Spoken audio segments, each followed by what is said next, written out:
Holt, son bord de mer et ses falaises, autant d'atouts qui en font une nouvelle destination de choix sur la côte picarde, pour les touristes, mais aussi pour y vivre. Mais quand on recherche un bien à louer... Actuellement, sur la zone de Mers-les-Bains, le Tréport et Holt, nous avons 6 annonces de location. C'est peu. C'est très peu. L'offre locative à l'année est maigre et les demandes toujours plus nombreuses. Une pénurie causée en grande partie par l'abondance des locations courte durée. C'est effectivement les locations saisonnières qui ont été un choix privilégié par les bailleurs à l'année pour un gain de rentabilité.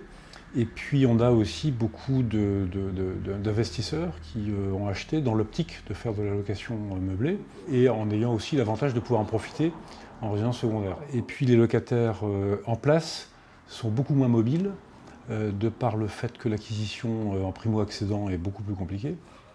La ville est passée de 80 meublés touristiques à près de 230 en 4 ans. Cet empiètement sur le parc locatif est au cœur de la loi Le Meur, dite anti-Airbnb. Elle contraint les propriétaires de location courte durée à de nouvelles règles pour freiner leur essor. Mais dans les villes touristiques comme Holt, ces mesures sont accueillies en demi-teinte. Oui, il y a un besoin de réguler, mais j'ai envie de dire aujourd'hui, on connaît quand même un développement touristique qu'on n'a pas connu depuis au moins 40 ans. Il faut savoir aussi que le développement touristique, c'est le développement économique. Ce sont quand même c'est de la valeur ajoutée et ce sont des emplois non délocalisables qui sont implantés in situ. Moi, je considère qu'on a entre 150 et 200 emplois touristiques sur le village, ce qui n'est pas neutre. Exemple phare à Saint-Valery-sur-Somme où l'on compte plus de meublés touristiques que de résidences principales. Le phénomène a entraîné la naissance des conciergeries, des réservations en ligne aux ménages. Cette société gère une 50aine de logements rien que dans la commune pour des propriétaires souvent investisseurs. En majorité, on a des clients qui ne sont pas du tout d'ici, voire même, alors pas de la région, voire même à l'étranger. Donc là, on comprend bien pourquoi ils passent par une conciergerie. On a aussi des clients, donc des propriétaires de logements qui sont du secteur. C'est peut-être 20% de nos clients, je dirais.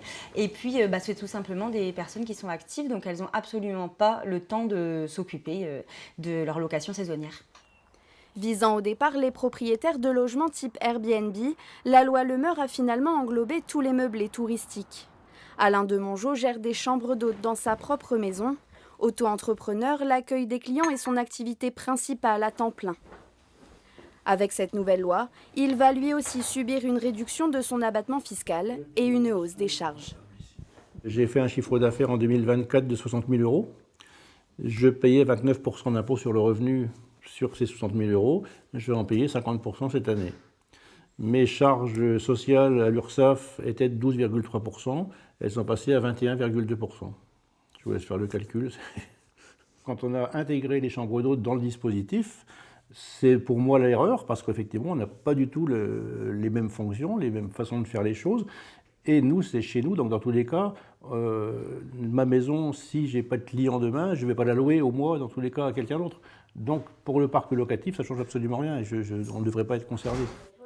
Si la loi Le Meur répond à une urgence réelle de droit au logement, elle pourrait finalement aussi fragiliser des acteurs du tourisme local.